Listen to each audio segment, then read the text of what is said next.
ఈయన సంవత్సరానికి 15,000 ఇస్తాడు. దేనికి పనికి వస్తాయి సార్? మాకు చెప్పండి ఒక్క మాట. ఇక్కడ చేయాల్సిన మంచి పని ఏంటంటే పెట్టు, ఫ్రీ బస్ పెట్టు, మంచిదే, అందరికి మంచిది. అస్సలు అవసరమైన వాళ్ళకి పెట్టు, నువ్వు వినియోగించుకునే వాళ్ళకి పెట్టు. స్కూల్ పిల్లలు టయానికి వెళ్ళాలి, కాలేజీ పిల్లలు వెళ్ళాలి, టీచర్స్ వెళ్ళాలి, సిటిజన్ పర్సన్స్ ఉన్నారు, హార్ట్ పేషెంట్లు ఉన్నారు, ప్రెగ్నెంట్ లేడీ ఉన్నారు, వీళ్ళ వరకు ఫ్రీ పెట్టండి దయచేసి. ప్రభుత్వాన్ని కోరుకునే విన్నపం ఏంటంటే ఇది మాత్రం చేయమనండి. ఫ్రీ ఆ బస్సులు వీళ్ళు పనులకు వస్తున్నారన్నా, పనులకు వచ్చేవాళ్ళు మా బళ్ళు ఎక్కేవాళ్ళు అంతా. మహిళలు లేకపోతే మేము ఏం చేయలేము. వాళ్ళు ఉండాల్సిందే, వాళ్ళు ఉంటేనే మా బతుకులు, లేకపోతే లేదు. ఎక్కడైనా వాళ్ళు ఉంటేనే. విషయం ఏంటంటే ఇక్కడ మొత్తం వీళ్ళు వెళ్తుంటే స్కూల్ పిల్లలు ఆగిపోతున్నారు. ఫ్రీ బస్ ఎక్కడ పెట్టాలి నువ్వు? స్కూల్ పిల్లలకి ఇవ్వండి, సిటిజన్ పర్సన్స్కి ఇవ్వండి, వృద్ధులకి ఇవ్వండి, కాలేజీ పిల్లలకి ఇవ్వండి. వీళ్ళు టయానికి వెళ్ళగలరు.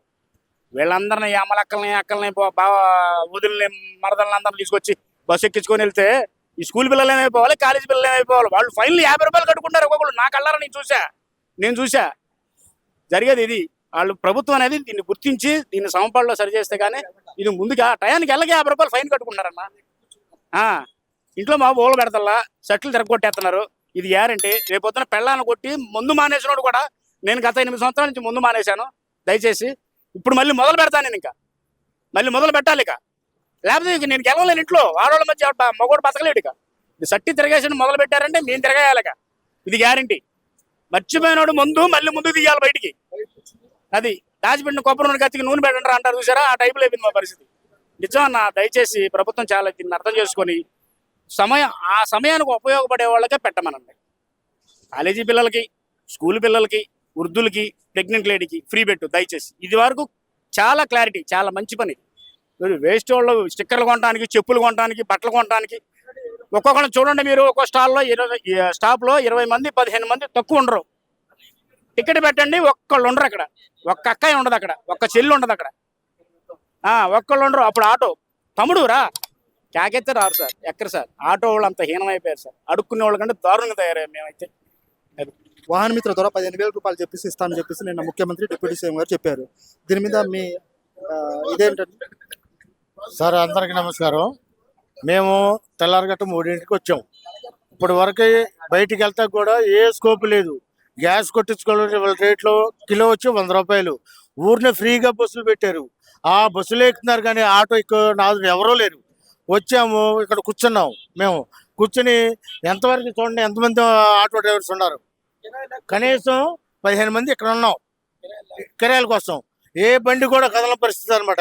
ఈయన సంవత్సరానికి 15,000 ఇస్తాడు. దేనికి పనికి వస్తాయి సార్? మాకు చెప్పండి ఒక్క మాట. రిపోర్ట్గా మీరు చెప్పండి. 15,000 ఎందుకని పనికి వస్తాయా? నెలకు వచ్చి ఇంట్లో మెయింటెనెన్స్ ఖర్చు వస్తుందంటే పిల్లలు చదివించుకోవాలి, ఫ్యామిలీ అద్దెలు కట్టుకోవాలి, ఇంట్లో ఖర్చులు ఉంటాయి. ఎన్ని ఉంటాయి సార్? బండి మేనేజ్మెంట్ ఉంటుంది. ఏదైనా రిపేర్ వస్తే ఎంత అవుతాయి? ఒక వస్తువు కొనాలంటే కనీసం లేదా 1,000 రూపాయల బండి ఆగితే మినిమం. ఈయన 15,000 రూపాయలు ఇచ్చి ఎంతవరకు మాకు న్యాయం చేస్తాడు? ఎక్కి ఇప్పుడు దరిదాపు 2వ సంవత్సరం వచ్చేసింది.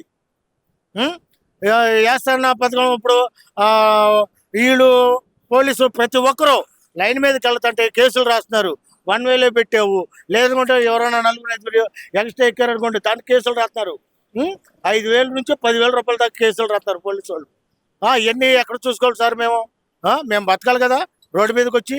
ఎందుకంటే వాళ్ళు చెప్తున్నారు ఇక్కడ మేము పడే ఇబ్బందులు ఇక ఎవరికి రాకూడదు అని కూడా చెప్తున్నారు.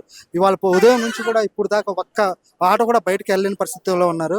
ఇవాళ ఎక్కడ చూసినా ఆడవాళ్ళు బస్సులు ఎక్కి వాళ్ళతో ఏం పని లేకపోయినా వాళ్ళు బస్సులు ఎక్కి తిరుగుతున్నారని చెప్పేసి కూడా వాళ్ళ మాటలో వినిపిస్తుంది. ఒకప్పుడు లేడీస్ వల్లనే మేము బతికాము, కానీ ఈరోజు ఆ లేడీస్లకి ఉచిత బస్సులు ఇవ్వడం వల్ల మేము చాలా నష్టపోయాము. ఈ 15,000 రూపాయలు రాష్ట్ర ప్రభుత్వం ఇచ్చే వాహన మిత్ర 15,000 రూపాయలు మాకు ఏ కోసాన కూడా సరిపోదు అని చెప్పేసి కూడా వాళ్ళ మాటల్లో వాళ్ళు ఆవేదన వ్యక్తం చేశారు.